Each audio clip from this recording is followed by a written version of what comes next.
안녕하세요. 박정훈입니다. 국민의힘이 인요한 혁신위의 제안에 따라 이준석, 홍준표 두 사람에 대한 징계를 공식 취소했습니다. 하지만 두 사람은 당의 결정에 냉소적인 반응을 보였는데요. 그 속사정 저희가 자세히 취재했습니다. 국민의힘이 김포시의 서울 편입과 관련한 특위를 오늘 발족시켰습니다.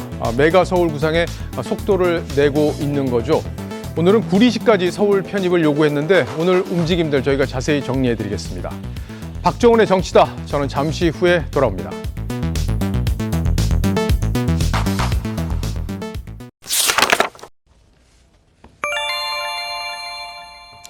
국민의힘 최고위가 오늘 당 혁신위의 제안에 따라서 이준석 전 대표와 홍준표 대구시장 등에 대한 당원권 정지 징계를 최종 취소했습니다. 하지만 당사자들이 반발하면서 이 통합의 취지가 퇴색됐다는 평가도 나오고 있는데 징계를 풀어줬는데 당사자들은 반대하는 이 아이러니한 상황. 먼저 저희가 준비한 영상부터 보시겠습니다.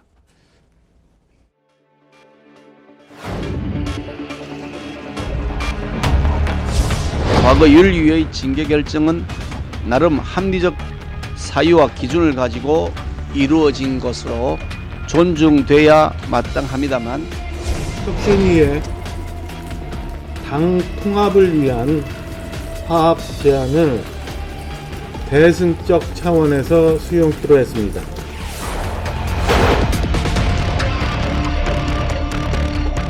본인들 입장에서는 통큰 정치하겠다고 하고 싶어하는 것 같은데 징계가 합당하다면은 그걸 징계 취소해 주는 게 말이 됩니까?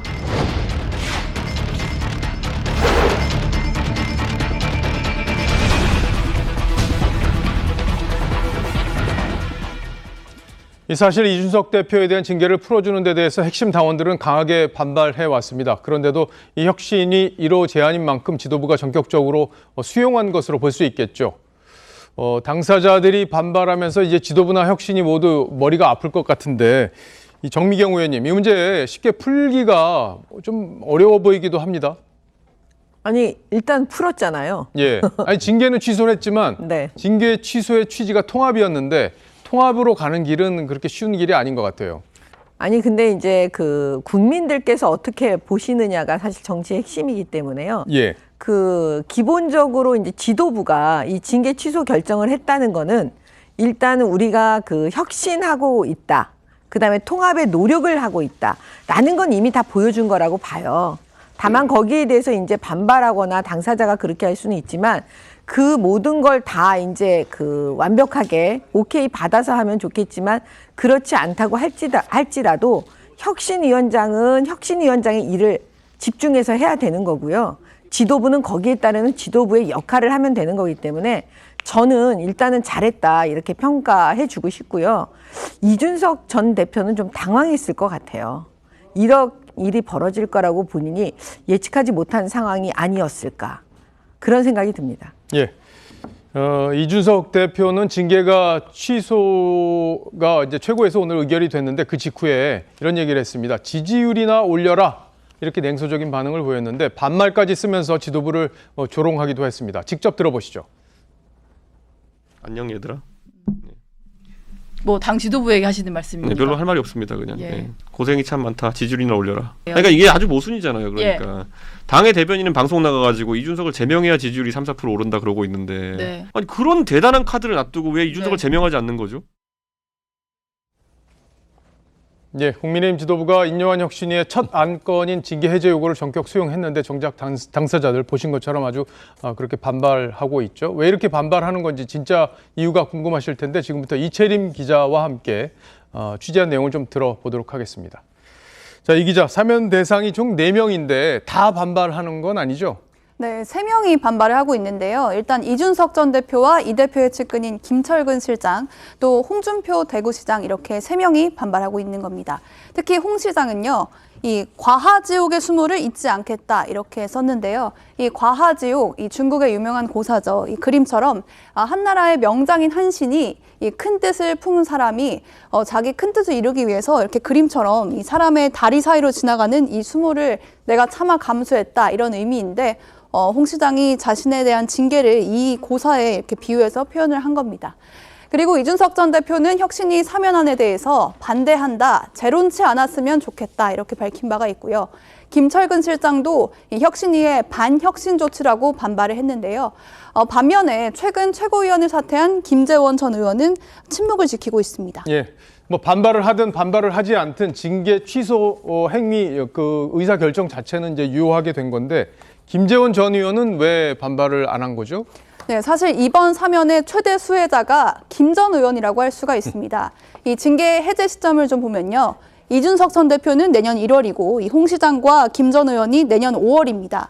그러니까 이 대표의 경우에는 이 징계가 해제되고 나서도 내년 4월에 열리는 총선에 출마를 할 수 있었지만요. 김 전 의원의 경우에는 불가능했는데 이번 사면으로 가능해진 겁니다. 예.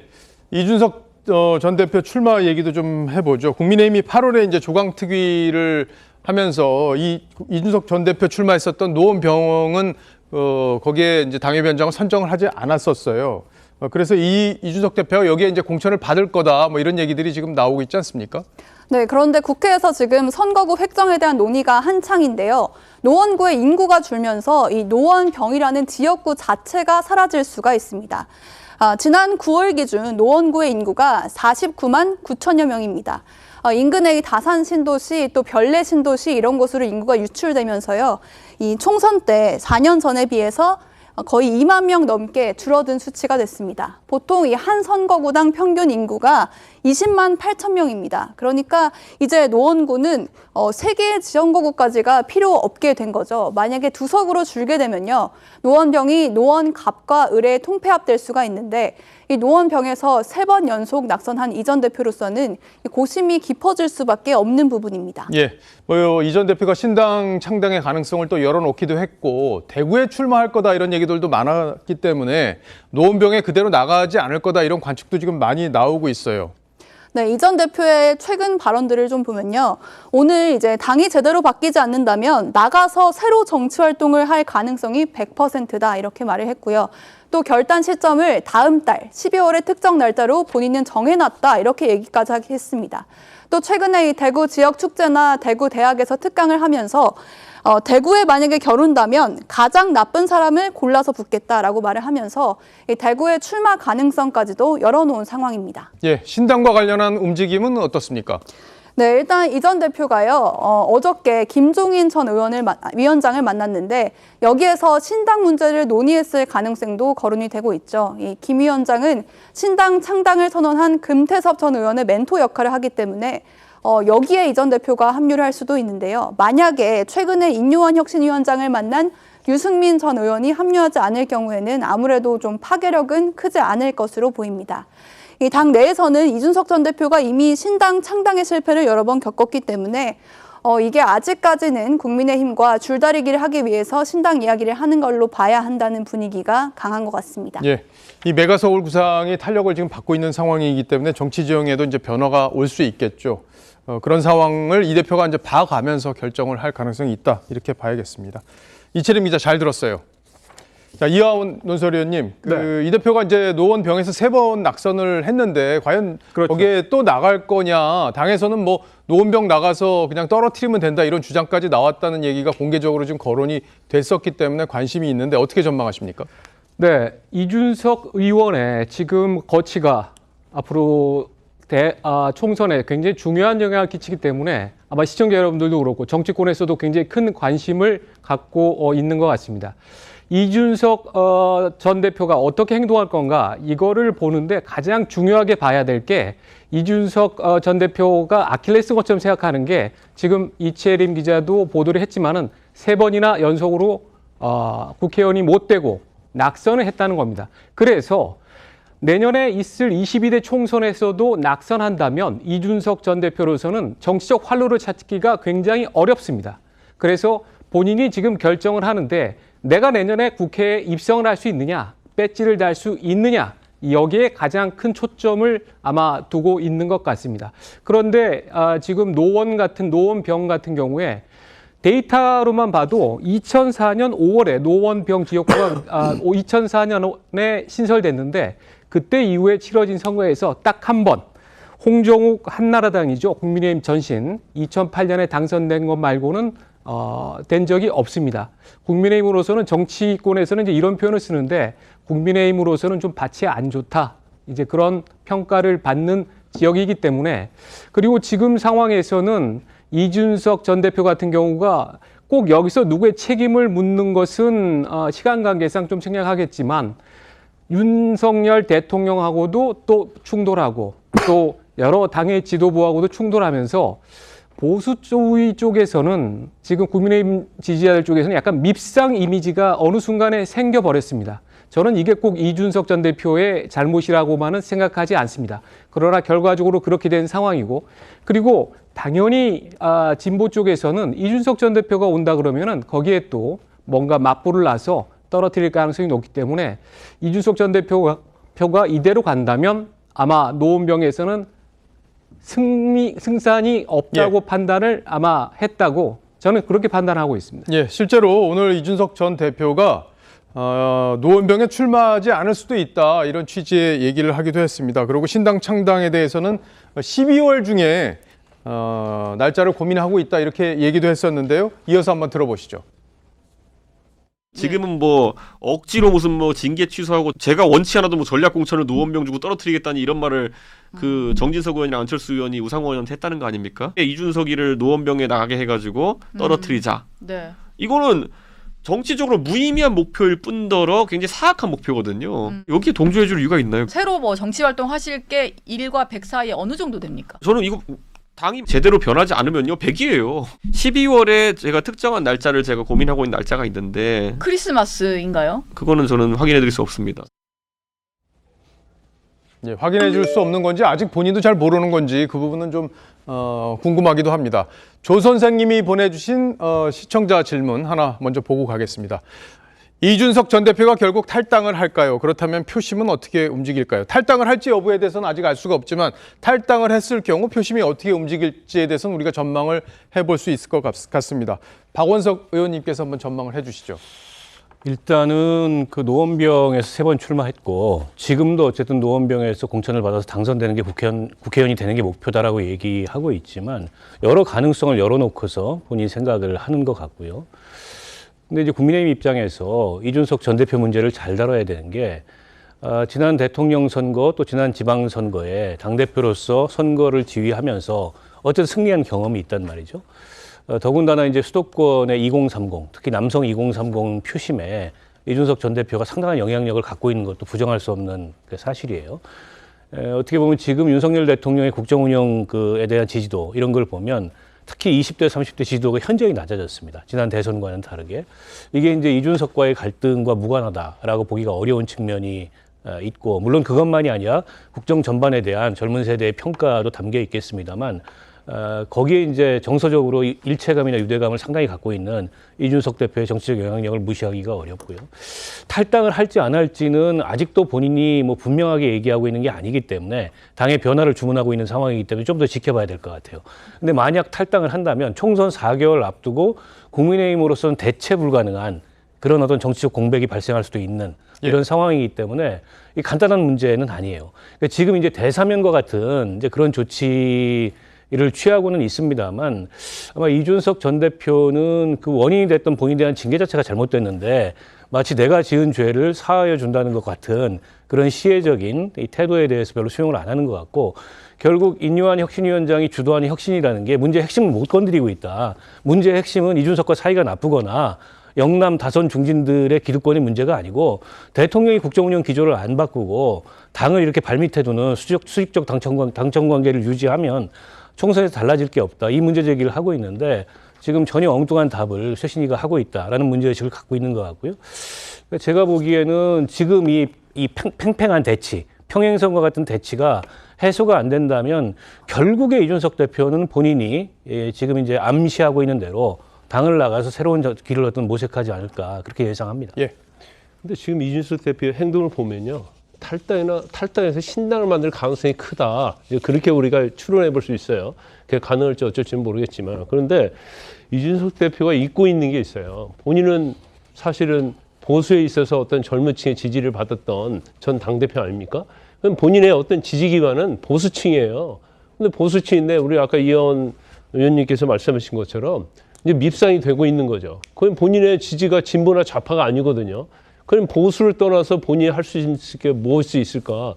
거기에 대해 좀 생각하지 못한 것 같고, 아마 본인 입장에서는 이대로 가면 국민의힘이 굉장히 폭망할 것이다 그렇게 생각했던 것 같아요. 그런데 이제 혁신위원회에서 인요한 위원장을 임명하면서 약간 어떠한 분위기가 좀 달라지고, 또 거기서 제1호안이 바로 뭐 사면, 징계 취소했지 않습니까? 그래서 아마 본인을 생각했던 국민의힘의 어떤 스텝이 의외로 생각했던 거 달라지니까 본인이 좀 저는 볼 때 당황하고 있다는 그런 생각이 들어요. 그래서 지금 아까 그 인터뷰 내용도 나왔지 않습니까? 뭐 애들아 안녕이랄지 뭐 나쁜 X 이런 얘기를 쓰는 거 보면 본인이 좀 당황하면서 본인의 너무 감정에 치우쳐 있다. 그런데 이제 그런 상태에서 과연 신당을 창당을 하면 진짜 지지 세력을 규합을 해야 하는데 과연 그렇게 하기가 쉬울까 그런 생각이 좀 들어요. 예.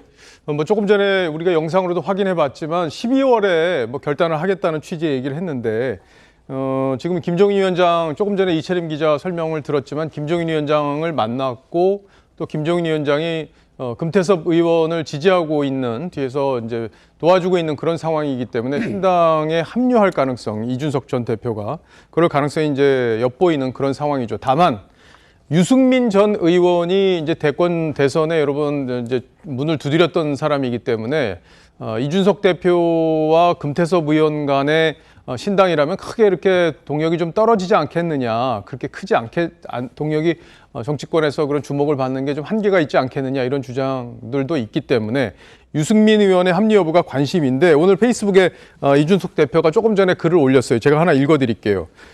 저는 현재 단계에서 유승민 의원과 창당에 대해 어떤 고민도 나누지 않고 있습니다. 유승민 의원은 아시는 것처럼 인요한 혁신위원장과 만나서 여러 가지 좋은 얘기들을 나눈 시점이기 때문에 이 부분이 어떻게 앞으로 갈지 궁금한데 전병헌 의원님. 네. 그러니까 유승민 의원이 가담하지 않는 이준석, 김종인, 금태섭 신당 파워가 힘이 어느 정도 나올 걸로 예상하십니까? 예, 제가 볼 때는 유승민 의원이 참여하지 않으면 신당의 그 동력은 상당히 한 절반 정도로 떨어질 수밖에 없다고 생각하는데요.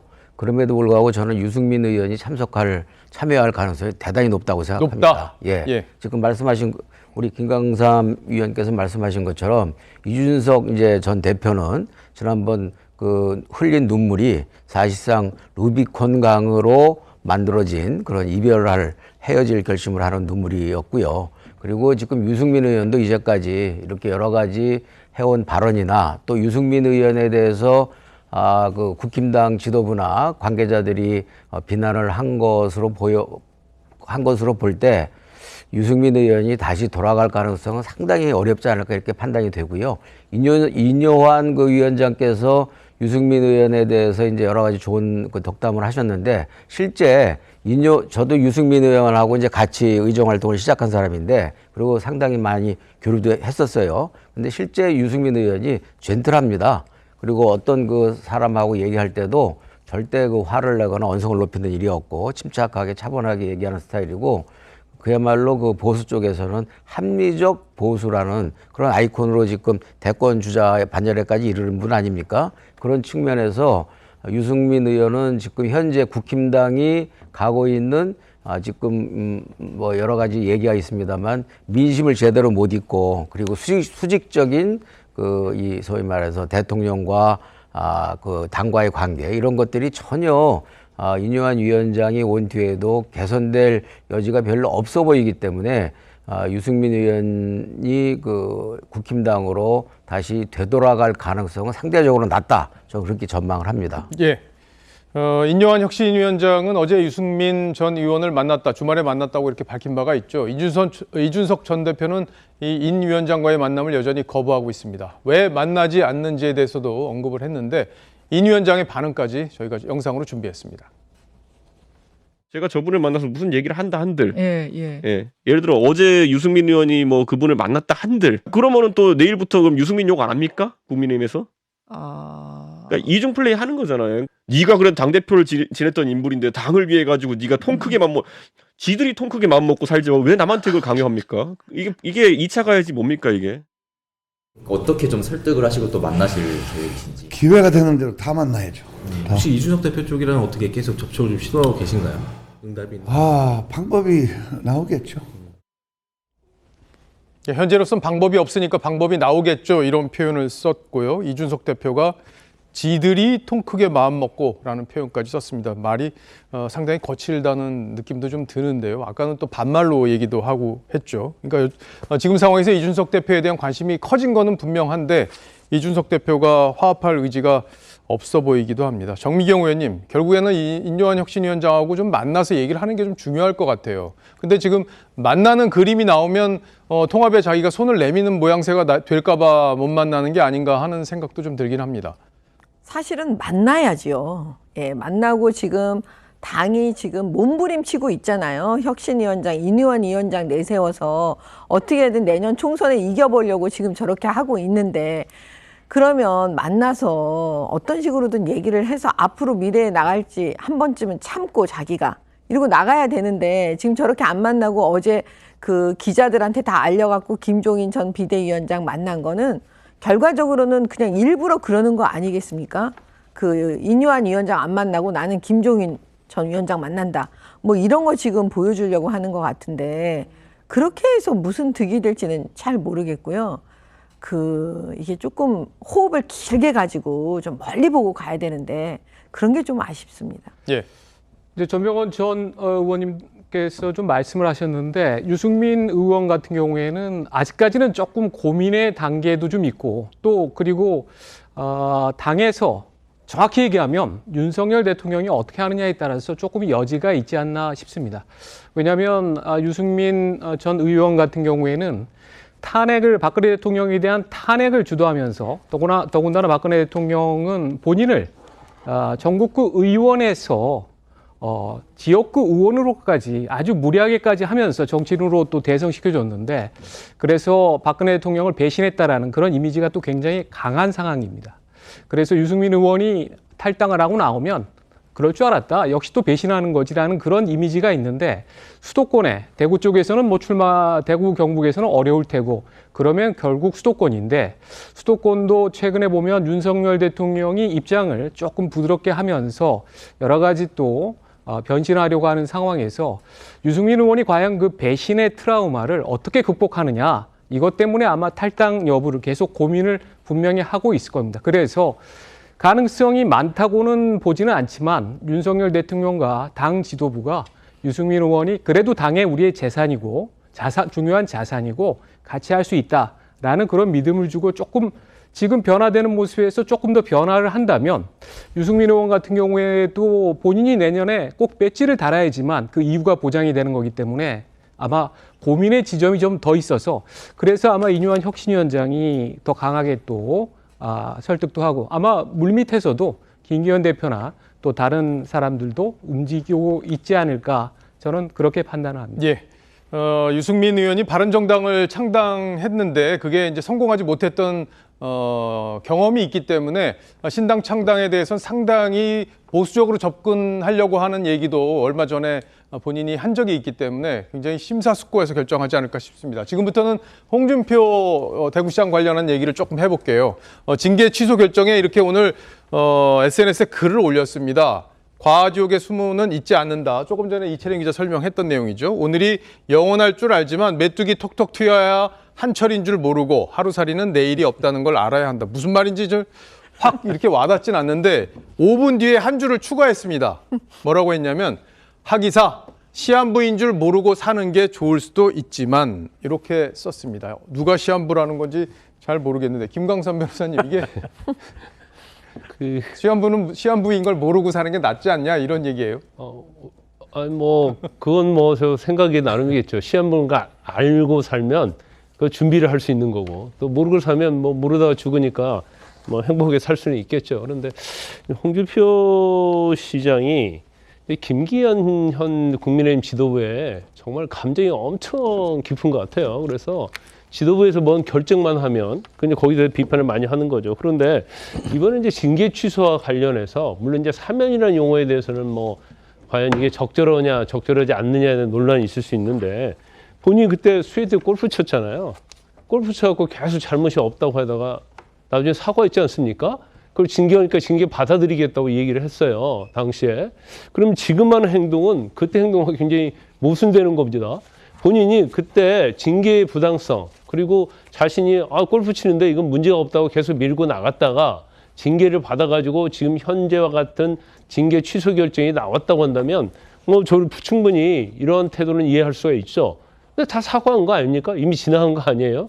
근데 이걸 자체를 가지고 계속적으로 문제를 좀 삼고 전에도 아마 친박과 관련해서 박규별도 그런 얘기 했지 않습니까? 하루살이 얘기 또 나오고요. 그다음에 듣보잡 얘기 나오고 그러면 홍준표 대표가 상당히 지난 대선 이후로는 막말을 잘 하지 않았어요.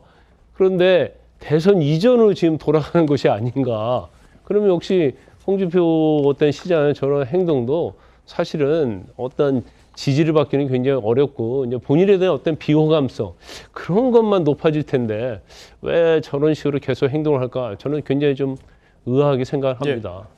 사실 홍준표 시장께서 잘한 건 없죠. 그 수액 골프 논란 당시에 바로 사과를 했더라면 일이 이렇게 안 커졌을 텐데 별거 아닌 문제 가지고 언론이 문제 삼는다는 식으로 국민 정서와 어긋나는 말씀을 하시다가 당 징계까지 가고 끝내 사과를 하셨잖아요. 근데 그것을 둘러싼 이제 징계 취소, 징계 철회 이거에 대해서 이런 식의 반응을 보인다는 건 언뜻 납득이 안 가고 이준석 전 대표 사례하고는 좀 결이 다른 것 같은데, 근데 워낙 이제 홍준표 시장이 그 몸은 대구에 계시고 위치는 대구시정을 맡고 계시지만 정치적 레이더는 여의도 한복판에 계세요.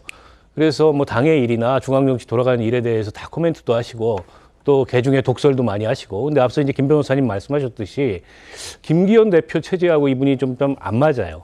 특히 이제 당 상임고문직에서 해촉하는 걸 두고서 감정이 많이 누적이 돼 있는 게 아닌가 싶고, 그래서 저는 홍준표 시장께서 김기현 대표 체제를 흔들어서 어쨌든 저걸 조기에 종료시켜야 되겠다 이런 생각을 하신 것 같아요. 그 정도 생각이 아니면 저렇게까지 대구시장 입장에서 당대표를 향해서 저렇게 강한 말을 쏟아내기가 어려운데, 만약 김기현 대표 체제가 이대로 간다면 내년 총선은 보나마나 이 국민의힘이 이기기 어렵다라는 판단까지 이분도 특유의 촉이 있기 때문에 내린 것 같고요. 그렇게 본다면 앞으로 저게 계속될 것 같아요.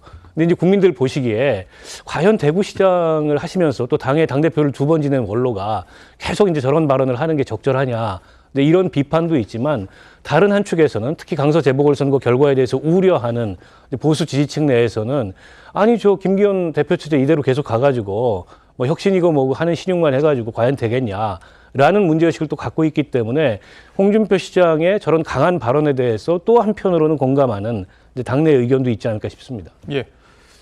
그러니까 이제 뭔가 당에 필요한 얘기를 하는 거에 대해서는 보수적인 걱정을 하는, 당을 걱정하는 보수 지지자들이 공감을 할 수밖에 없겠죠. 그런데 이제 자기 징계를 받은 상황, 그거하고 관련된 본인의 설명에 대해서는 상식을 가진 분들은 공감하기가 어려운 부분이 있는데, 왜 그러냐면 홍준표 시장이 이제 7월 15일에 수해 골프를 친 뒤에 뭐가 문제냐 이렇게 큰 소리를 친 적이 있습니다. 그랬다가 여론이 악화되자 겸허하게 받아들인다 이러면 사과를 했었죠. 조금 전에 이제 김광삼 변호사도 설명한 내용인데, 그러다가 이번에 당의 징계 철회에 대해서는 줄곧 강한 목소리로 반발을 하고 있습니다. 그동안 홍 시장이 입장들이 어떻게 변해왔는지 저희가 영상으로 정리했습니다. 징계에 올라간 사람들을 사면 그걸 일항권으로 건의하죠. 징계를 취소하고 안 하고는 나는 내 정치하는 데는 아무런 상관이 없어요. 오히려 징계를 받은 게 앞으로 정치 결정에 큰 도움이 될 수도 있습니다. 본인이 그동안 여러 가지로 징계를 받은 것에 대한 분노 이런 것을 한꺼번에 표출하신 것 같은데, 쓸데없이 터집 하나 잡았다고 그래 벌떼처럼 덤빈다. 그런다고 해서 내가 무슨 거기 기죽고 잘못했다 그럴 사람입니까? 주말 일정이고 재난 대응 매뉴얼에는 위배되는 일이 없었습니다. 그러나 부적절했다는 지적은 겸허하게 받아들입니다. 결국은 기자들 앞에서 고개 숙여서 사과하지 않았습니까? 국민들이 다 기억하고 계십니다. 예, 홍 시장이 그때 어떤 일이 있었는지 잊은 분들도 계실 것 같아서 저희가 짧게 정리를 한번 해드리겠습니다. 7월 15일 날 골프를 칠 당시 상황이 대구 경북에 호우 경보가 내린 상황이었습니다. 당시에 대구에서 1명이 실종됐고 경북에서 17명이 사망하고 9명이 실종됐던 바로 그날이었습니다. 그런데 경북 예천 등에서 산사태가 났고요. 그리고 대구 실종자 발생했던 것도 저희가 설명을 드렸습니다. 그런데 뭐라고 했냐? 공직자 주말은 자유다. 대구는 오전에 비가 오지 않았다. 이렇게 얘기를 했었습니다. 근데 과거에 관련해서 징계를 받았던 분이 있었죠. 홍문종 당시 도당위원장이었는데 2006년에 강원도에 폭우가 왔을 때 수해 복구 중인 강원도에서 골프를 쳤다는 이유로 그때 제명 처분까지 받았습니다. 상당히 중징계를 받았죠. 그런데 이번에는 당원권 정지 10개월. 근데 오늘 결국에는 취소가 됐습니다. 전병헌 의원님도 홍준표 의원하고 정치 같이 많이 해보셨잖아요. 예, 그렇습니다. 예, 뭐 정무수석 하실 때도 소통을 많이 하셨을 거로 생각이 되는데 아까 조금 전에 내가 뭐 기죽고 잘못했다 그럴 사람이냐 이렇게 얘기한 게 홍준표다운 얘기이기도 하지만 잘못한 상황에서 말한 걸로는 수재민들한테 상처를 많이 주지 않았을까 싶기도 해요. 예, 당연히 그 당시에 아주 부적절한 말씀이었죠. 홍준표다운 이야기일 수 있으나 그럼에도 불구하고 당시 국민들의 정서나 국민들의 그 피해 의식에는 상당히 상처를 준 잘못된 발언인데요. 저는 이게 홍 시장이 이번 그 이른바 대사면 내지는 징계 철회에 대해서 이렇게 반발하는 이유는 좀 나름대로 합당한 이유는 좀 있다고 생각해요. 합당한 이유가 있다. 예, 왜냐하면 저는 인 위원장께서 첫 번째 이제 그 혁신위원회 그 첫 걸음으로 대통합 이렇게 얘기를 하면서 대사면 얘기를 했거든요. 근데 사실은 그 국힘당 혁신위원회는 대사면을 할 게 아니라 대사과를 했어야 된다고 생각합니다.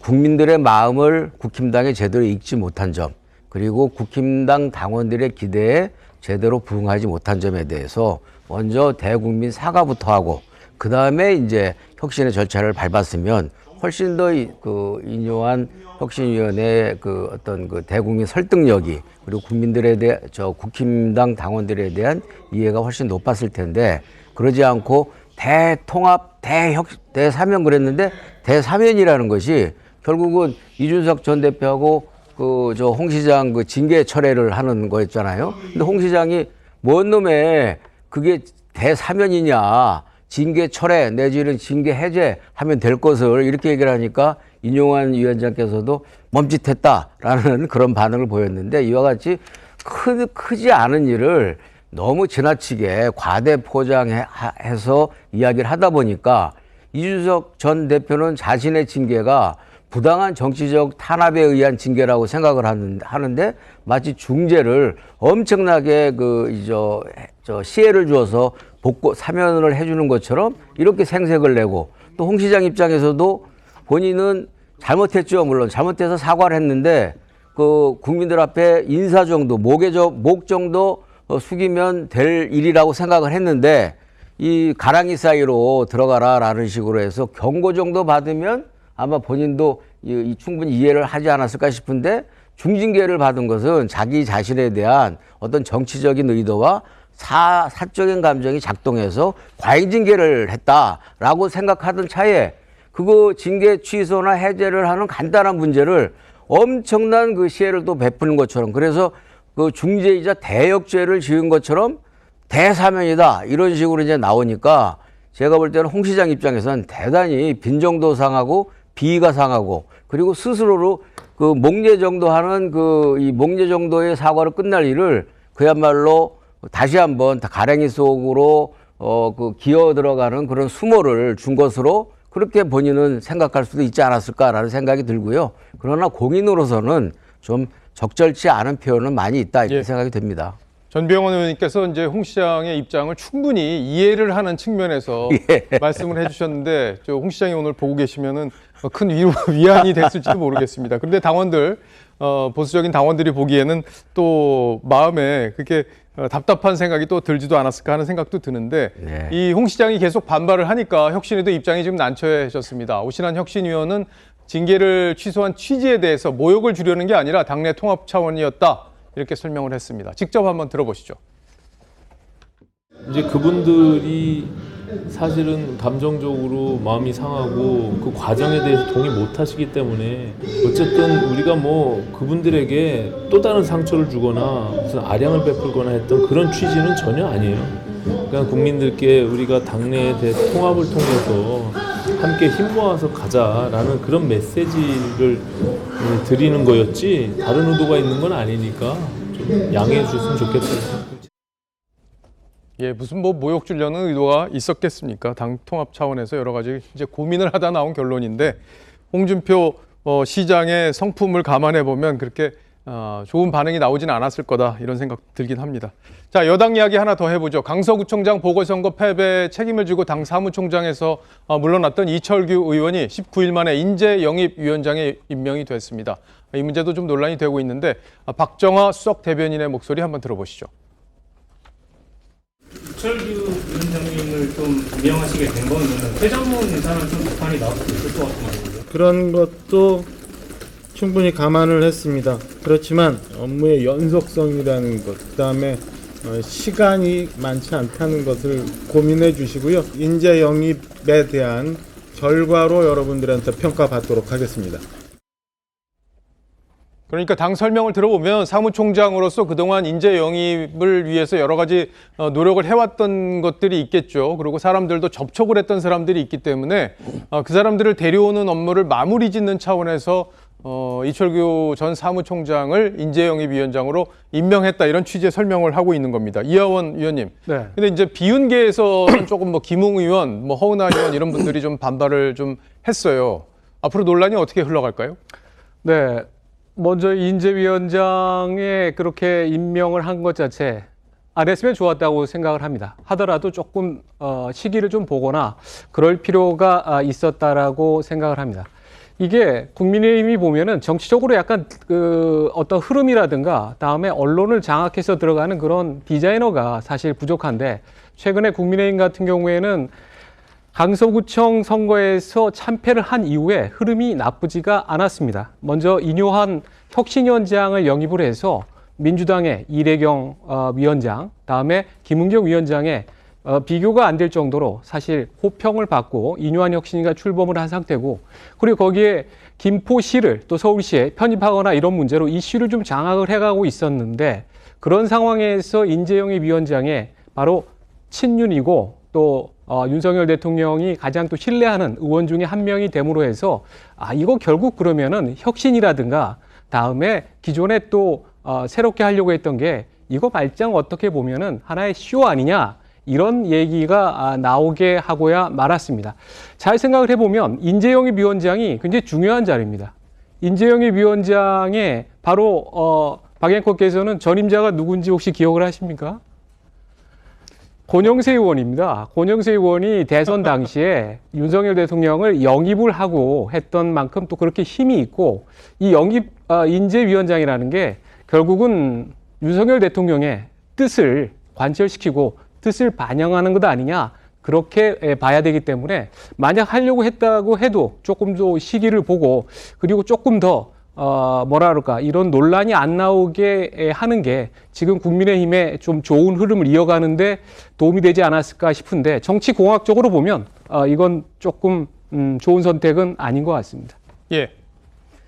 예, 우리 이하원 의원께서 뭐 여러 가지 정확하게 잘 설명해 주신 것 같습니다. 근데 저 역시도 그 이제 정당의 관점에서 보면은 여야를 막론하고 인재 영입이라는 것 자체가 사실은 낙하산과 종이 한 장 차이입니다. 같은 사람을 놓고 포장을 어떻게 하느냐에 따라서 인재가 될 수도 있고 낙하산이 될 수도 있어요. 근데 오히려 사무총장직이라는 것은 인재를 영입, 즉 낙하산을 그 이른바 낙하산 부대를 편성하는 데 있어서는 오히려 여러 가지 거북하고 그 비난도 받고 또 여러 가지 불편한 점도 많은데 인재 영입 위원장이라는 것은 낙하산 부대를 편성해서 투하하는데 아주 자연스럽고 거부감 없이 투하할 수 있는 그런 자리다. 그런 점에 있어서 어찌됐든 친윤계 입장에서는 절묘한 묘수를 택한 것이다. 저는 그렇게 생각을 하고요. 이 시기의 문제는 언제 어떤 방식으로 되든 간에 이철규 전 사무총장이 인재영입위원장을 맡을 예정이었다면 오히려 빠르면 빠를수록 좋은 것이 그 국민의 힘에 상처를 덜 줄 것이다. 저는 오히려 역설적으로 그렇게 말씀드리고 싶습니다. 예. 뭐 다른 분들한테도 좀 여쭤보고 싶은데 뭐 입장들이 더 묘하실 수도 있을 것 같아서 이 얘기는 여기까지 정리를 하겠고요. 그리고 국민의힘에서는 이제 검사 공천 문제도 논란이 대상이 되고 있죠. 그런데 인요한 혁신위원장이 검사 출신을 영남에 공천하는 건 상상조차 할 수 없는 일이다. 이렇게 일축했습니다. 이게 상당히 좀 공천 문제에서는 논란이 될 수 있고 또 윤석열 대통령의 측근 중에는 검사 출신이 많기 때문에 당에서도 파장이 좀 있는 얘기여서 좀 한번 짚어보겠습니다. 김광삼 변호사님 같은 검사 출신이신데 이게 이제 검사 출신이라고 해서 어디에 못 보낸다 하는 논리가 당내에서는 뭐 그런 얘기들, 그러니까 어떤 민심을 달래는 측면에서 있을 수 있지만 당사자들 입장에서는 굉장히 좀 과한 얘기 아니냐 이렇게 받아들일 수도 있을 것 같아요. 아니, 뭐 그렇게 생각할 수 있죠. 뭐 능력이 있어서 정치를 잘할 수 있고 또 여러 가지 면에서 탁월하다고 한다면 그런 사람들이 사실 이제 국회에 나가는 게 사실 맞는 거예요. 그런데 이게 정치라는 것이 꼭 뭐 능력과 그런 거에서만 하는 건 아니잖아요. 그래서 지금 현 정부, 현 용산에 대해서는 뭐 검찰공화국이라는 비판을 굉장히 많이 받고 있잖아요. 그러면 아무리 능력 있는 검사가 많다 하더라도 이 검사를 특히 이제 전략공천, 우리가 꽂는다고 하잖아요. 그런 식으로 꽂는다고 하면 제가 볼 때는 그건 야당으로부터 공격도 많이 받고 민심에 저는 좀 이반도 있을 거라고 봅니다. 그래서 아무리 능력이 출중하다 하더라도 이제 꽂는 형태의 공천은 지양을 해야 한다고 보고요. 또 그런 사람들이 뭐 사실 경선 나가서 물론 이제 경선에서 어떤 경쟁이 있을지는 모르겠지만 그런 경선 과정을 거치는 것이 오해의 소지가 없다고 봐요. 특히 지금 영남에 대한 물갈이와 관련해서 검사 출신들을 꽂으려고 하는 게 아니냐 이제 그런 많은 지금 의혹과 논란이 있지 않습니까? 예. 그런데 저는 개인적으로 볼 때는 만약 그런 형태로 공천이 이루어진다고 한다면 그건 굉장히 국민의힘에게 총선에서 악재가 될 거예요. 아마 그걸 혁신위원회도 그렇고 김기현 지도부도 그렇고 용산도 그걸 모를까요? 그건 이제 상식이라고 보거든요. 그래서 아마 적절한 조화, 그러니까 무조건 검사 출신을 배제하는 것은 그것도 잘못된 거죠. 그래서 적절한 조화가 예. 이루어진 공천이 되어야만이 이제 총선에서 경쟁력이 있다 이렇게 봅니다. 예. 이번 소식은 여기까지 마무리하고요. 다음 주제로 넘어가겠습니다. 국민의힘의 메가시티 서울 추진 상황도 좀 알아보겠습니다. 국민의힘은 오늘 메가시티 서울 구상을 위한 특위를 발족시키면서 민주당을 향해서는 명확히 찬반 입장을 밝혀라 이렇게 압박을 했습니다. 반면 민주당은 정치적 의도가 있는 설익은 정책이다 이렇게 냉소적인 반응을 보이면서도 직접적인 반대 입장은 내놓지 않고 있습니다. 이 60여 년 만에 다시 추진되는 서울 확장 과연 현실화될 수 있을지 또 앞으로의 정책 셈법은 어떻게 될지 먼저 관련 영상부터 보시고 이야기 나누겠습니다. 반대한다는 것입니까? 아니면 찬성한다는 것입니까? 민주당은 지금처럼 동문서답을 할 것이 아니라 찬성인지 반대인지 입장을 명확하게 밝히는 것이 도리라고 생각합니다. 현실성 없는 졸속적인 김포 서울시 편입안보다는 실질적으로 고통을 받고 있는 5호선 연장 문제를 시급히 처리하기 위해서 예타 면제와 연장 문제에 대해서 협조하겠습니다. 지금 찬성과 반대가 중요하지 않잖아요. 그냥 던지기 식으로 지금 선거용 던져놓고서는 그걸 우리 보고 찬성해라 노래. 저희는 그 여당에서 하는 거에 놀아나고 싶은 생각은 없고요. 야당 입장은 놀아나고 싶은 생각은 없다. 5호선을 연장하면 된다. 이런 취지의 지금 설명을 하고 있는 거죠. 김포시가 서울시 편입을 왜 이렇게 원하고 있는지 그리고 서울시가 또 긍정적으로 이걸 검토하기 시작했다고 하는데 그 내용까지 지금부터 정민진 기자와 함께 좀 자세히 따져보겠습니다. 그 김포시가 그러니까 교통 문제가 좀 서울로 출퇴근하는 사람이 많다 보니까 교통 문제가 상당히 지금 어려워서 서울 편입을 요구한다 이런 얘기들이 많이 있는데 서울시가 긍정적으로 검토하는 이유는 뭔가요? 네, 먼저 그 오세훈 서울시장이 어제 이 문제에 대해서 처음 입장을 내놨습니다.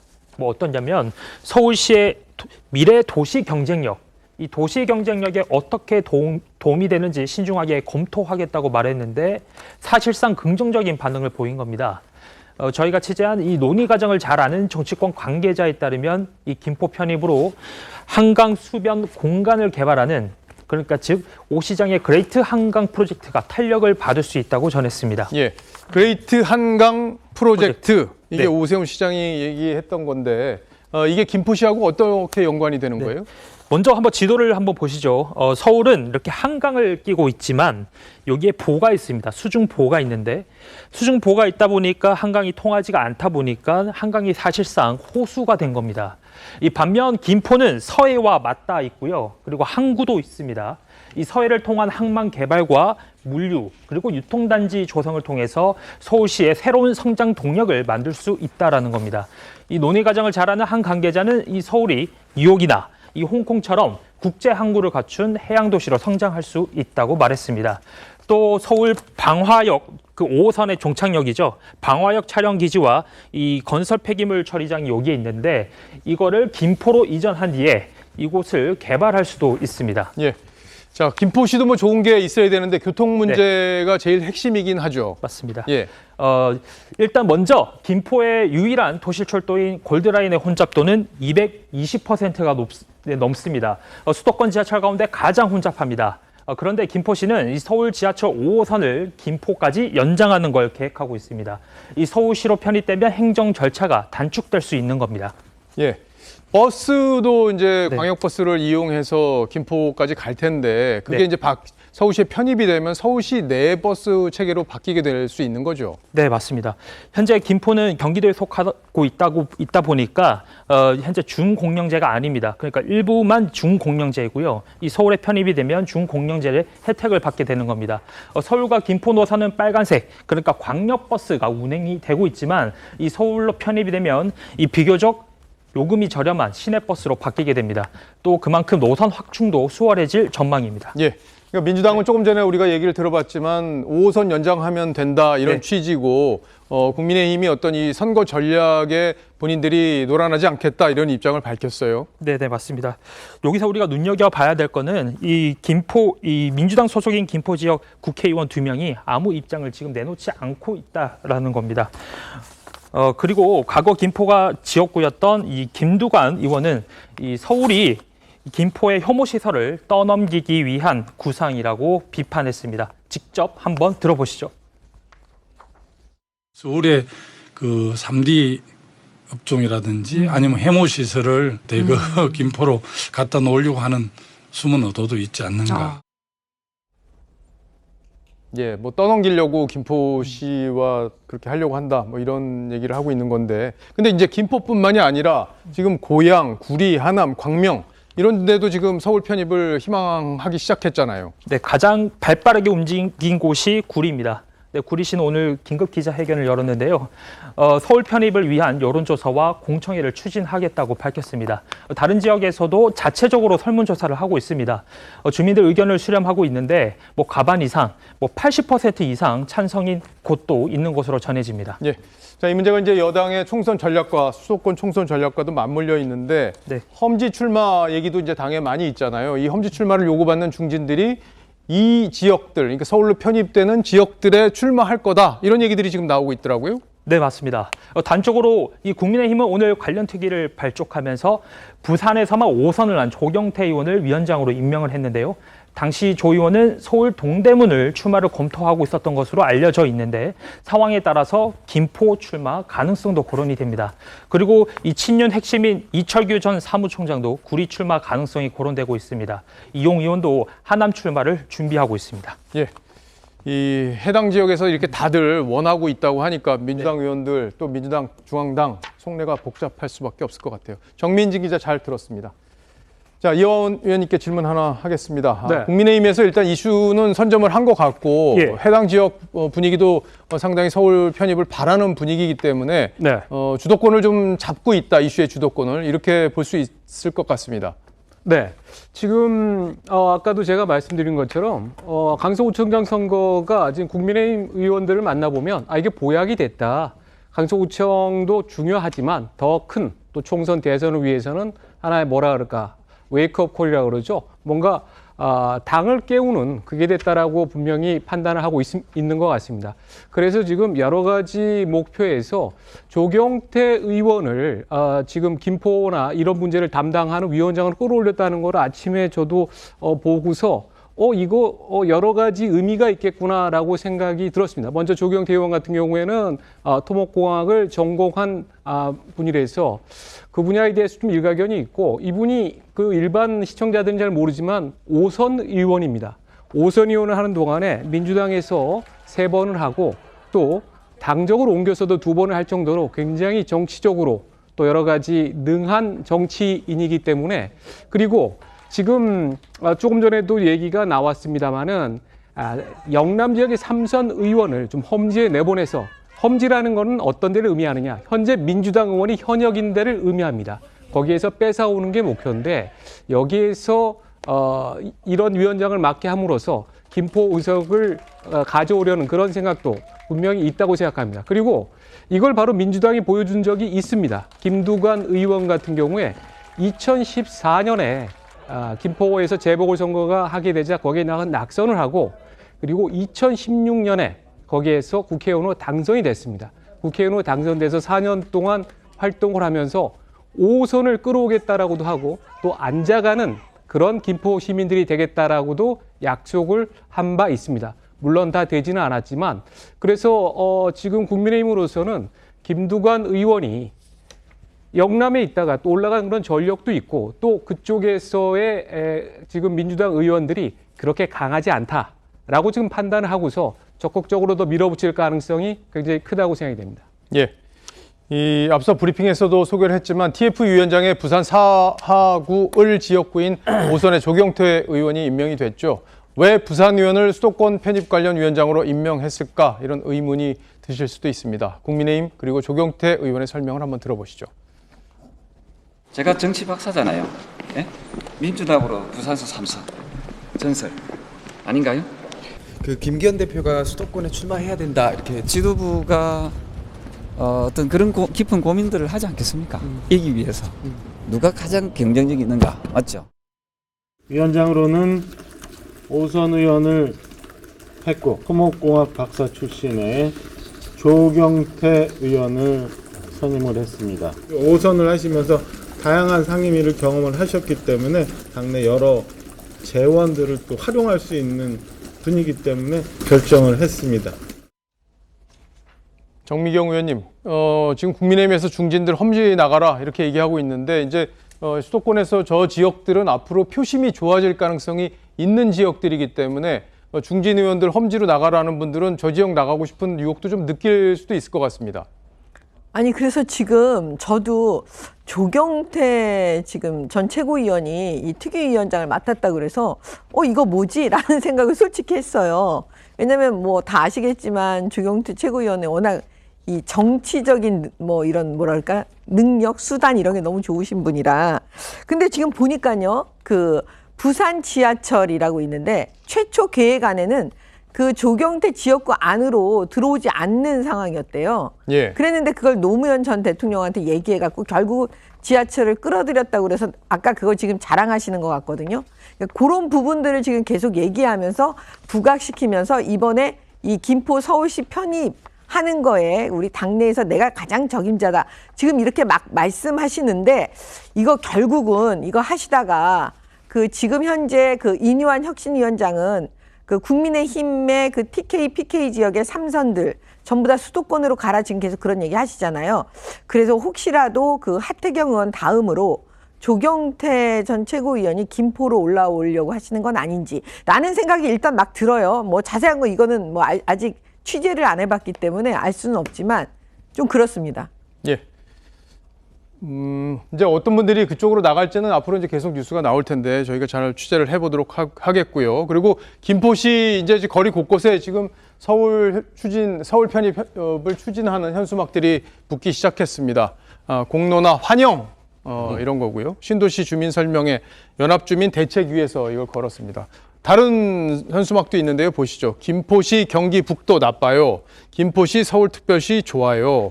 이거는 이제 국민의힘에서 붙인 현수막이라고 합니다. 박원석 의원님, 예. 아무래도 김포 시민들 입장에서는 지금 서울로 편입되는 것을 많이 원하고 있다. 이거를 국민의힘이 추진하고 있고 민주당에서는 떨떠름한 반응을 보이고 있는 것들, 이런 것들이 정치적으로 좀 총선까지 연결이 된다면 수도권 표심, 지금 굉장히 국민의힘에 불리하다 이렇게 알려져 있는데 여기에 변화가 생길 가능성은 어떻게 보세요? 뭐 그런 점에서 이슈를 선점한 거는 맞죠. 그리고 판을 흔들어 볼 수 있는 여지가 생긴 것도 맞습니다. 민주당으로서는 여기에 이제 어떻게 대응할지 고민스러운 대목도 많은데, 근데 지금은 이제 초기 공론화 과정이기 때문에 아무래도 기대감이 높아요. 근데 이 방안의 여러 가지 장단점들, 또 반대와 비판의 여론들이, 비판의 논리들이 등장을 하게 될 겁니다. 일례로 지금 김포시의 1년 예산이 1조 4천억 원 정도 되거든요. 강남구보다 더 많습니다. 그리고 김포시의 그 지방세 수가 굉장히 많습니다. 왜냐하면 이제 지방자치단체, 기초자치단체이기 때문에 뭐 이 지방소득세라든지 담배세라든지 자동차세라든지 이런 걸 거둘 수 있는데 서울시의 자치구가 되면 그런 과세권이 없어져요. 그래서 1년 예산이 거의 관악구 수준으로 줄어들 수 있다. 1조 원대 미만으로. 그럼 김포시가 결과적으로 가난해지는 건데 이게 과연 김포시에 좋은 거냐. 이제 이런 반론이 나올 수 있고, 또 아까 이제 앞서 혐오시설 얘기가 있었어요. 쓰레기 매입장부터 시작해가지고 결국 이런 이제 교환의 대가로 서울시에 있는 각종 불편한 시설들이 땅이 넓은 김포로 옮겨오는 거 아니냐. 결국 김포 시민들의 주거 환경이나 이 삶의 질은 더 나빠지는 거 아니냐. 이런 반론이 등장할 수가 있어요. 게다가 수도권 전역으로 보면 이른바 이제 편입 경쟁이 막 일어나가지고 우리도 들어가야 된다. 우리는 왜 안 되냐. 이게 어떻게 보면 그 선거 전략으로만 보면 옳고 그름을 떠나서 과연 득만 있겠느냐. 국민의힘에. 지금은 계산할 수 없는 실도 있을 수 있고, 특히 여기에서 이제 소외감을 느끼는 이 수도권 다른 지역이라든지 아예 지방에서 수도권 집중이나 서울 집중이 안 그래도 심한데 이게 과연 맞는 이런 반론들이 생겨날 수 있어서 앞으로의 여론이 어떻게 진행될지는 두고 봐야 될 것 같고요. 일단 지금 단계에서는 해당 지역으로 거론되고 있는 김포시에서는 확실한 기대감이 있고, 또 뭐 구리라든지 광명이라든지 이제 가능성 있는 지역들에서 기대감이 높아져 있는 게 사실인데, 이후에 이 논란이 장기화됐을 때 그게 선거 전략에 어떻게 영향을 미칠지는 좀 두고 봐야 될 것 같아요. 그래서 저는 이 카드를 너무 일찍 꺼낸 거 아니냐, 국민의힘이. 사실은 내년 연초쯤 빼들었으면은 이 찬반 논란이 장기화되면서 여러 가지 부정적인 측면이나 이런 것들이 부각될 시간이 없이 총선으로 바로 몰고 갈 수 있었을 텐데, 이게 좀 일찍 꺼낸 면이 없지 않아 있어서 앞으로 이게 총선에 정말 도움만 될지 이건 두고 봐야 될 것 같습니다. 그러니까 수도권 출마론하고 또 연결이 돼야 되니까 지금 또 그 타이밍이 아니었나 이렇게 판단했을 가능성도 열어두고 생각해 보죠. 자, M 선생님께서 질문 주셨습니다. 김포시 서울 편입은 혹시 민주당의 동의가 없으면 시행할 수 없나요? 김광삼 변호사님, 시행할 수 없을 것 같아요. 제 생각에는 어떤 절차가 필요한지 좀 정리를 해주시죠. 일단은 이제 자치단체의 어떤 통폐합을 이전에 이제 기존 법에 의해서 하느냐 아니면 입법에 의해서 하느냐 이제 두 가지를 나눠볼 수 있어요. 그래서 기존에 이제 어떤 행정 절차에 의해서 하게 되면 뭐 다 자치단체랄지 도의회, 의회 다 승인, 시의회, 의회 다 승인 받아야 하거든요. 또는 주민 투표에 의해서 이게 통과가 돼야 돼요. 그러면 시간 엄청 걸리죠. 그리고 지방에서도 많은 시도가 있었는데 결국은 안 된 경우가 굉장히 많습니다. 그러면 엄청난 시간이 걸릴 거예요. 그런데 국민의힘에서 김포를 편입한다는 것은 특별법을 만들어서 하자는 취지로 보입니다. 그럼 특별법을 만들어서 통과를 시켜야 하는데 지금 뭐 민주당이 절대적 다수의석 아닙니까? 민주당의 동의가 없으면 사실은 이 특별법을 통과시킬 수가 없죠. 그래서 민주당의 어떤 그 편입에 대한 뭐 태도에 따라 달라질 것 같아요. 그래서 만약에 편입을 전제로 한다고 한다면 결과적으로 이제 법에 그에 관한 규정을 다 정할 것이고요. 또 중요한 것은 이제 특별법에 의해서 한다면 시간은 굉장히 많이 단축이 될 겁니다. 단지 그 안에 특별법이라 할지라도 그냥 통합을 한다 이런 규정만 넣을 수는 없고 그 절차에 관한 규정을 이 특별법에 담아야 하거든요. 근데 당연히 주민의 의사는 당연히 무례하는 거 아니겠습니까? 그래서 주민 투표랄지 이런 절차를 굉장히 단축시키면서 빨리 할 수는 있어요. 그러시면 이제 민주당의 입장이 또 중요하다고 볼 수 있겠죠.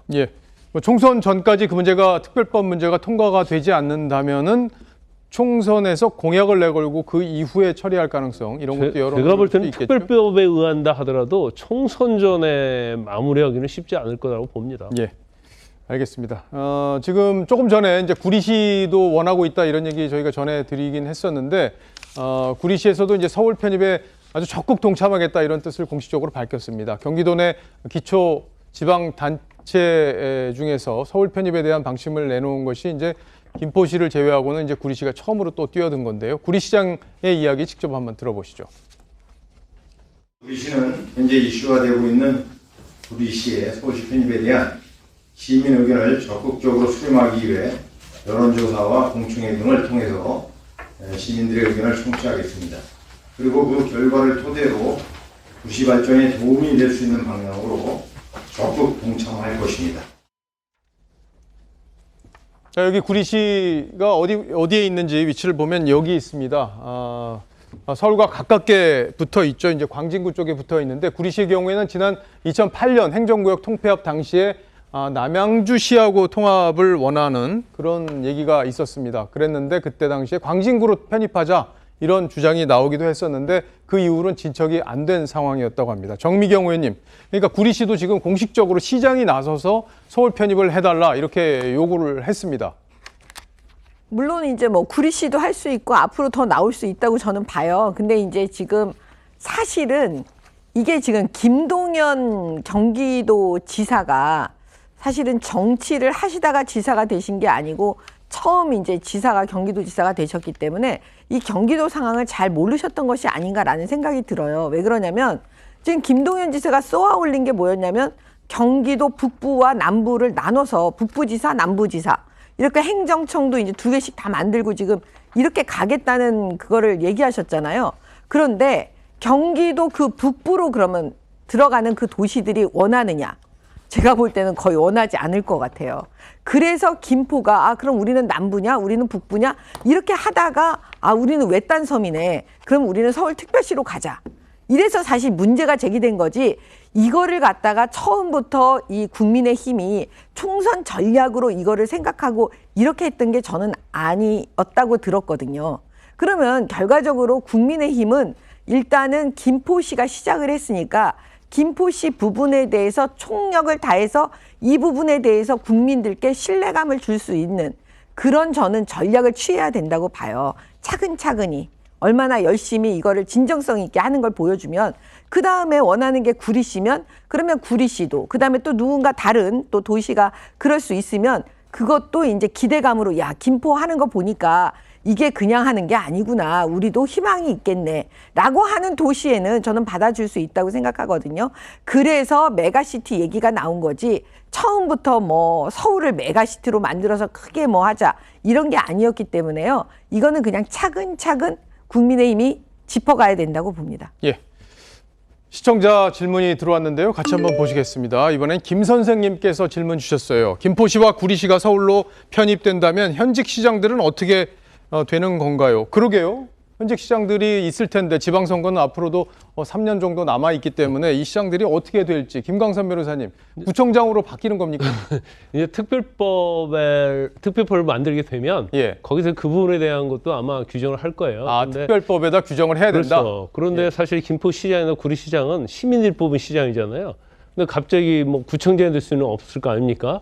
그래서 아마 편입을 한다 하더라도 이제 지방선거에 맞춰가지고 어차피 편입되면 또 구청장 뽑아야 하잖아요. 그래서 아마 시기적으로는 지방선거에 맞춰서 편입하는 아마 그런 방향으로 법을 만드는 것이 뭐 맞지 않을까 싶습니다. 예, 그러니까 그 지역을 대표하는 그 기능은 그대로 그렇죠. 다음 지방선거까지는 유지하는데 뭐 그게 이름이 시장이 될 가능성이 높다는 거고 구청장으로 바뀌진 않지 않겠느냐 이런 현재로서는 이런 추정을 해볼 수 있는. 그리고 통폐합되면요. 폐합되면 그냥 뭐 통합으로 끝나는 게 아니고요. 뭐 보조금 문제할 때 세금 문제할 때 이거 엄청나게 복잡한 문제가 있거든요. 그래서 그런 부분까지 전체적으로 이제 특별법에서 다뤄야지 좀 통폐합이 좀 쉽게 될 수 있는 거죠. 예, 알겠습니다. 이번 주제 여기까지 정리를 하고요. 다음 주제로 넘어가겠습니다. 국회에서 시정연설을 마친 윤석열 대통령에게 이제 그만두시라 이렇게 말해서 논란이 된 김영민 민주당 의원이 오늘 또 자극적인 발언을 했습니다. 윤 대통령이 못 들었으면 2번, 3번 더 말씀드릴 수 있다. 누구를 보고 정치를 하는 건지 알 수 없는 그런 내용이죠. 개딸들은 김영민 의원의 발언에 환호하고 있다는데 야당 내부에서도 저열하다 이런 비판이 나왔습니다. 함께 들어보시죠. 약간 이제 못마땅한 웃음 같은 그런 표정을 지으셨죠. 저는 들은 것 같은데요. 그 이후에 못 들으셨으면 지금 다시 한번 더 말씀드릴게요. 그러면 뭐 2번, 3번도 말씀드릴 수 있는 거니까요. 예. 이것은 매우 저열한 거예요. 강성 지지자들은 환호할지 몰라도 예. 어차피 총선은 중독 게임 아니에요. 저는 김영민 의원 같은 분은 민주당의 구성원으로 정말로 계속 마이너스 되는 짓만 했어요. 이제 그만두셔야 합니다. 민주당 김용민 의원에게 드리는 말씀입니다. 남국이도 가고 의겸이도 갔습니다. 혼자나마 철험의 좌장이 된 김용민 의원님, 이제 그만두셔야 합니다. 예, 뭐 되로 주고 말로 받았다 이런 느낌도 좀 들긴 하는데요. 이하원 의원님, 그러니까 지금 김용민 의원이 오늘 얘기한 걸 보면 남양주에 있는 그 본인들의 당원들의 의견도 대통령 탄핵을 해야 된다는 취지의 의견으로 모아졌다 이런 얘기를 하더라고요. 남양주 병이 뭐 다 그런 의견을 갖고 있지는 않을 것 같은데요. 네, 터무니없는 얘기를 한 것이죠. 과연 김용민 의원이 한 번 더 생각을 해본다면 본인이 그 개딸이라든가 강성 지지층의 지지를 받는 데는 도움이 될지 모르겠습니다만은 당에는 명백하게 문제가 되는 마이너스가 되는 행동을 저는 했다라고 생각합니다. 저는 이제 김용민 의원이나 이렇게 문제를 많이 일으키는 국회 본회의장에서 저는 장관의 이름을 야 누구누구라고 또 부르는 것도 보고 정말 이런 적이 있었나 싶을 정도로 자괴감이 아마 국민 여러분도 많이 든다고 생각합니다. 여야에서 막말을 하거나 조금 품위 있게 행동을 하는 의원들이 조금 더 나와야 되지 않을까 싶은데 저는 그래서 사실 최재성 전 의원을 조금 평가를 해주고 싶어요. 김남국 의원 사태에 있어서도 김남국 의원이 탈당을 했을 때 그거는 무책임한 행동이다.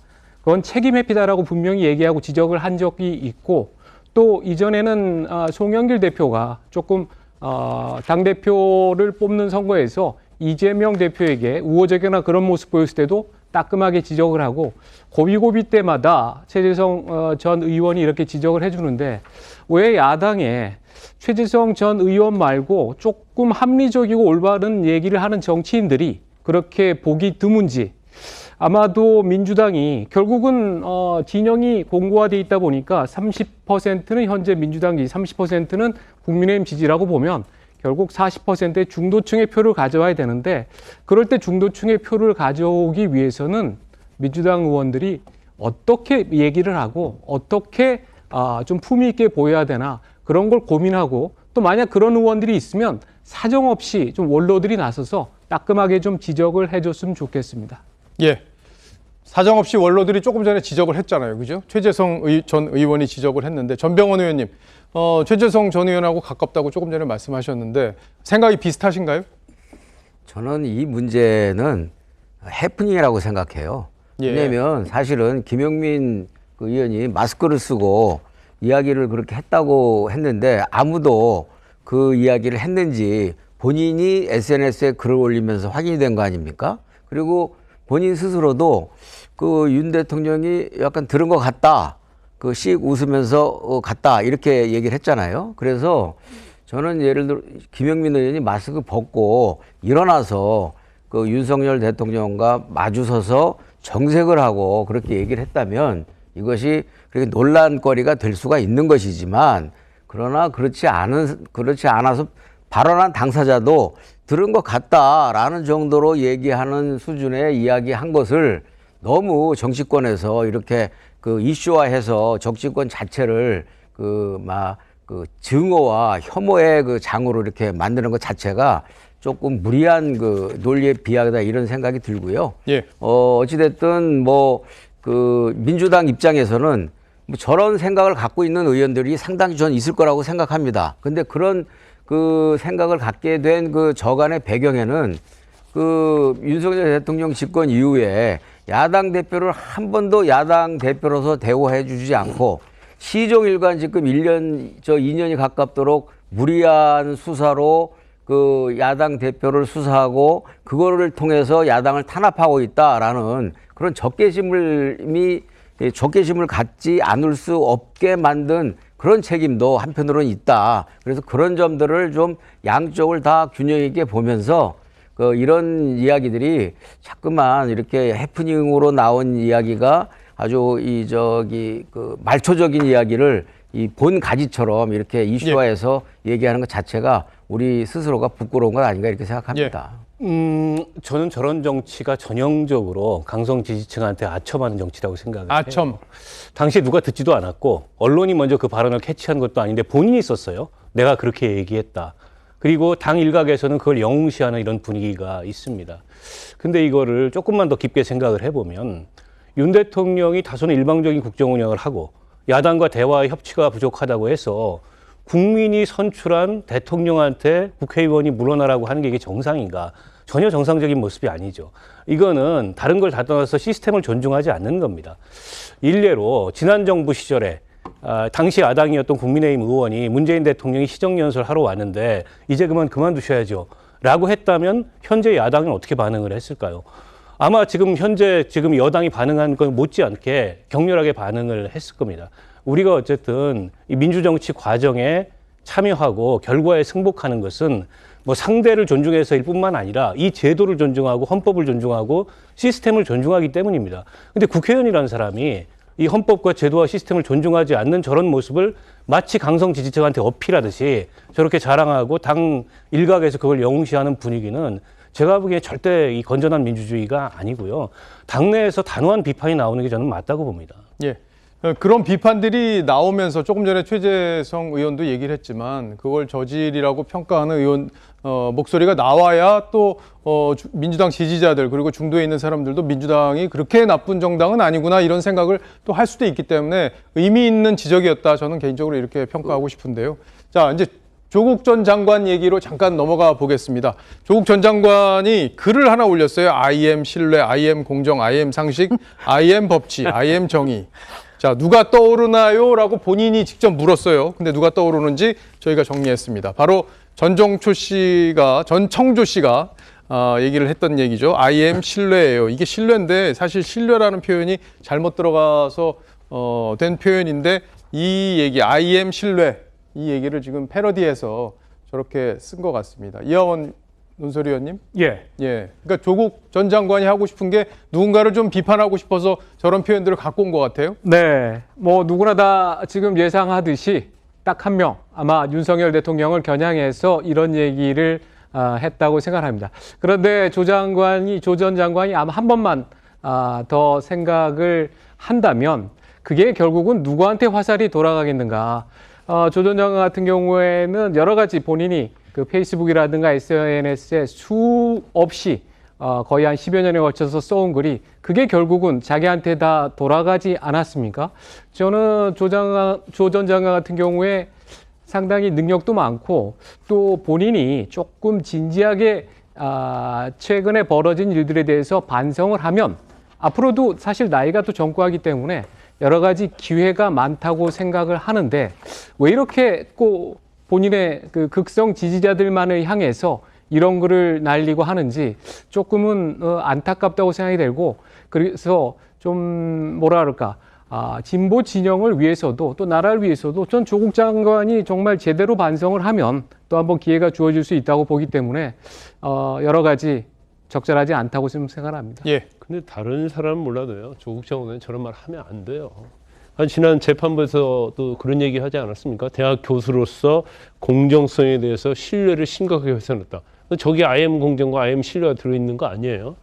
본인 징역 2년 실형 받았잖아요. 부인 징역 4년 받았잖아요. 지금 딸이 지금 기소돼서 재판받고 있단 말이에요. 그런 사람이 무슨 말을 하는 거예요? 제가 볼 때는 저거 지금 IM 5개를 써놨는데 딱 저기 다 지우고요. 딱 하나 쓰면 돼요. IM 유저라고 쓰면 됩니다. 유저요? 유저, 위저, 문서 유저. 위조. 유저. 발음이 안 좋았나요? 발음이 안 좋았어요. 유저로 들었습니다. 인턴십 증명서 조작. 아니면 뭐 IM 유저, IM 조작. 알겠습니다. 뭐 맞는 말이죠. 틀린 말씀 하나도 없습니다. 자, 최근 조국 전 장관이 이게 연일 윤 대통령을 저격하고 있습니다. 먼저 조 전 장관이 지난달 23일 친민주당 성향의 유튜브에 출연해서 한 말 어떤 얘기인지 한번 다시 들어보시죠. 지도자가 무능하고 또 무지하고 무도하다. 그런데 반성도 안 하고 부끄러움도 없다. 그러면 남는 것은 심판밖에 없다. 이런 생각을 이미 국민들이 하고 있는 것 같고요. 심리적으로 탄핵을 하고 싶은 그런 끓어오르는 마음이 있는 것 같고 절대 오래가지 못한다라고 생각하고. 예, 누구나 뭐 대통령을 비판할 수도 있습니다만은 비판할 자격이 있는지 여부에 대해서 논란이 있을 수밖에 없겠죠. 정미경 의원님, 그러니까 IM 공정 조금 전에 김광삼 변호사께서도 말씀하셨지만 IM 공정으로 다른 사람을 비판하는 거에 대한 논란이 생길 수밖에 없는 포인트 아니겠습니까? 아니 그러니까 조금 장난하나 뭐 이런 생각이 들어요. 왜 그러냐면 누구나 다 알고 있잖아요. 자녀 입시 비리에서 시작한 거잖아요. 조 전 장관 그 일가가 어떻게 보면 집안이. 근데 이분 지금까지 반성 안 하잖아요.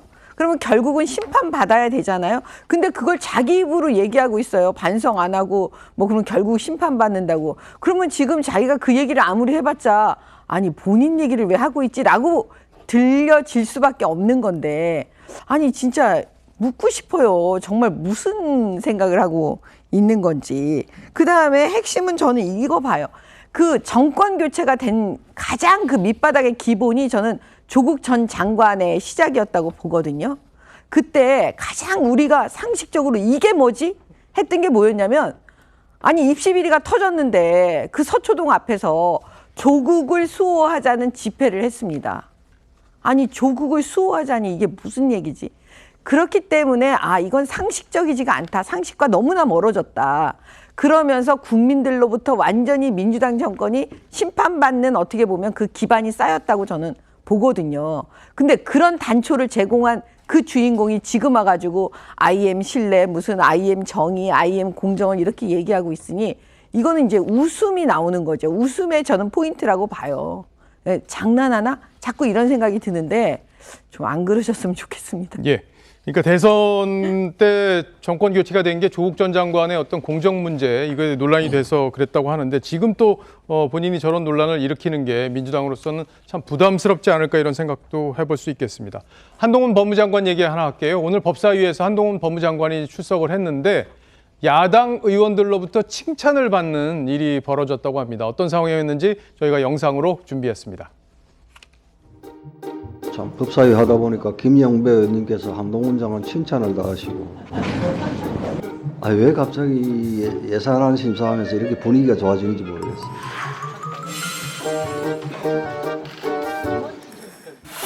역대 정부에 통해서 지침 공개를 안 해왔는데요. 다음 소위 전까지 이제 양당 간사님께 저희 검찰국장이 찾아가서 공개 지침을 다른 기관에 맞춰서 공개해드리고 설명드리는 절차를 갖도록 하겠습니다. 네, 우리 한동훈 장관님이 아주 중요한 또 결정을 하셨네요. 보니까 교정시설이 건보 예탁금이 매년 많게는 50억, 적게는 한 20억 정도씩 이렇게 부족해져가지고 그러니까 이 부분은 점검이 필요하다고 생각을 합니다. 못 챙긴 부분인데 심의하시면서 좀 말씀해 주시면 좋겠습니다. 상담 전문가도 필요하고 법률 전문가도 필요해요. 병으로는 살펴봐 없습니다. 주시고 네, 좋은 말씀입니다. 잘해보겠습니다. 정말로 잘 해보실 생각이 있습니다. 예. 열심히 하려고 한 느낌은 듭니다.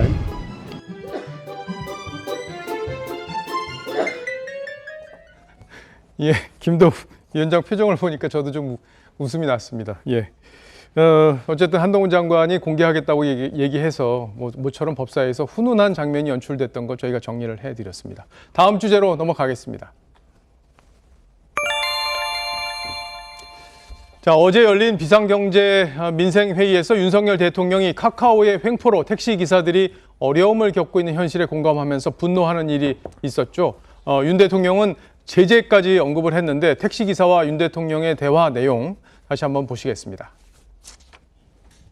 택시 독점적 지위를 이용한 횡포가 너무 심합니다. 작년도에 공정위에서 콜 몰아주기 하는 것을 과징금을 매긴데도 불구하고 아직까지도 그것이 시정이 되지 않고 있습니다. 유인을 다 시켜놓고 그리고 나서 가격을 올린 거기 때문에 이거는 반드시 정부가 제재를 해야 되니까 저는 법을 공부한 사람이에요. 독과점의 부정적인 행위 중에서도 아주 부도덕한 행태니까 여기에 대해서는 반드시 우리가 조치 방안을 마련해 주십시오. 보신 대로 윤 대통령이 카카오의 택시 앱 이 문제점을 지적을 하자 카카오는 오늘 곧바로 수수료 체계 개편을 예고했습니다. 카카오 택시에 뭐가 문제였던 건지 이채림 기자와 한 번 더 따져보도록 하겠습니다. 자, 이 기자, 그러니까 택시 기사들이 불만을 갖고 있는 부분이 뭔지 그것부터 정리를 해볼까요? 네, 일단은 택시업계에서 그간 불만을 가져온 것, 높은 수수료, 그리고 콜 몰아주기입니다. 이 다른 택시 호출앱의 경우에는요, 택시 기사로부터 한 2.5% 정도의 수수료를 부과하는데 카카오는 일단 20%를 수수료로 부과합니다. 그리고 나서 이 택시 내부 광고, 계좌 수익료 명목으로 이렇게 일부를 돌려주면서 결과적으로 한 3에서 5% 정도의 수수료를 받는 좀 복잡한 구조입니다. 특히 승차 요금이나 이 승차 시간에 따라서 수수료를 다르게 하는 방식이어서 기사들도 정확히 얼마를 주고 있는 건지 모르겠다, 이런 반응입니다. 카카오의 시장 점유율 95%에 달하는 것으로 알려져 있는데요.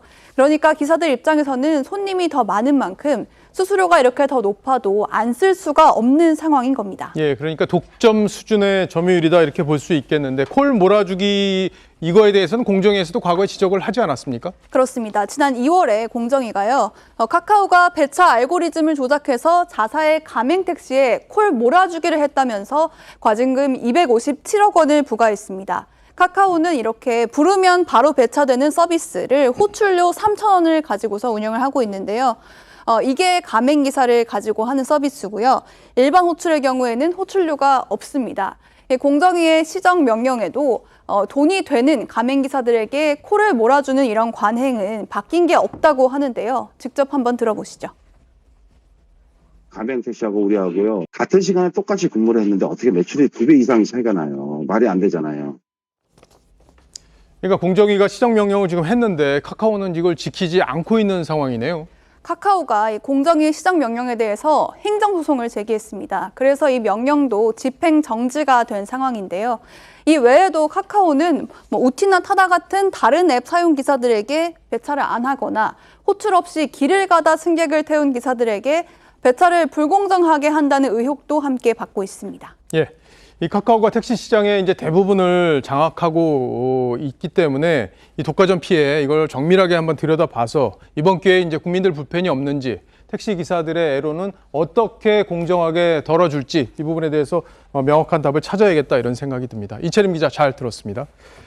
김광선 변호사님께 하나 여쭤볼게요. 그러니까 지금 공정위에서 지적했는데 카카오에서는 소송을 제기해서 이걸 바로 듣지를 않은 상황인데 대통령이 한마디 어제 하니까 이제 바로 시정하겠다 이런 취지로 답변을 했습니다.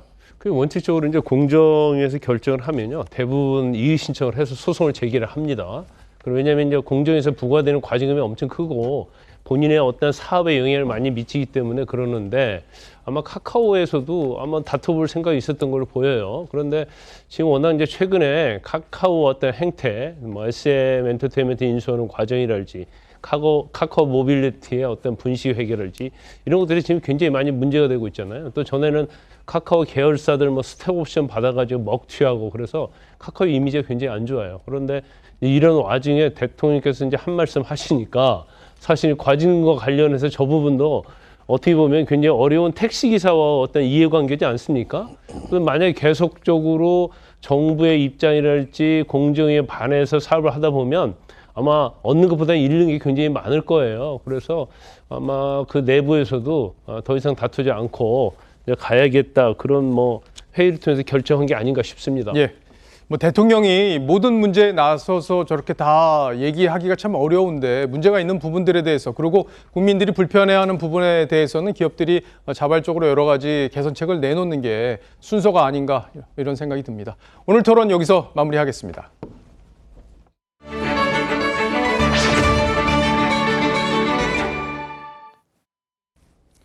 이 영화 관상은 세조가 일으킨 반정에 관상쟁이의 굴곡진 삶이 얽혀진 작품입니다. 관상이나 풍수는 사람의 얼굴과 자연의 특징을 통계적으로 분석한 학문으로 현대인의 삶 속에서도 적지 않은 의미가 있죠.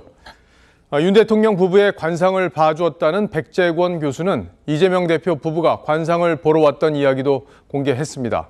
2017년 민주당 대선 후보 경선 때 이재명 대표 측의 요청으로 백 교수는 4시간 동안 상담했다고 했습니다. 김혜경 씨가 내가 영부인이 될 상이냐 이렇게 물었고 백 교수는 이 대표 관상이 더 좋다 이런 말로 즉답을 피했다는 내용도 공개한 바 있습니다.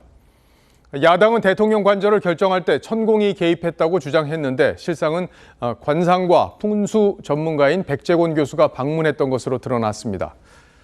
김혜경 씨가 백 교수를 만나 영부인이 될 상이냐고 물었던 건 괜찮고 관저 풍수를 살핀 건 무속이라고 한다면 그 역시 내로남불일 겁니다. 지난 대선 때 천공과 윤석열 후보의 관계가 알려진 뒤 민주당은 집요하게 현 정부의 무속 프레임으로 공격을 해왔습니다. 부채도사의 부채에 따라 여러분의 운명이 결정되기를 바라십니까? 어제는 여당이 내놓은 메가 서울 구상도 천공의 작품이라고 주장했죠. 경기도하고 서울하고는 하나예요. 두 개가 아니니까. 수도 서울이 되려고 그러면 이게 통합이 돼야 돼요.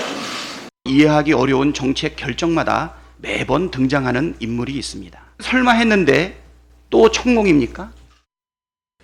이 국정원의 선관위 보안 점검도 천공의 영향을 받았다고 주장했는데 두 가지 주장 모두 구체적인 근거는 제시하지 못했습니다. 물론 윤 대통령이 대선 후보 토론 때 손바닥에 왕자를 쓴 일이 드러난 이후 야당의 무속 프레임 공세에는 곧잘 힘이 붙기도 했습니다.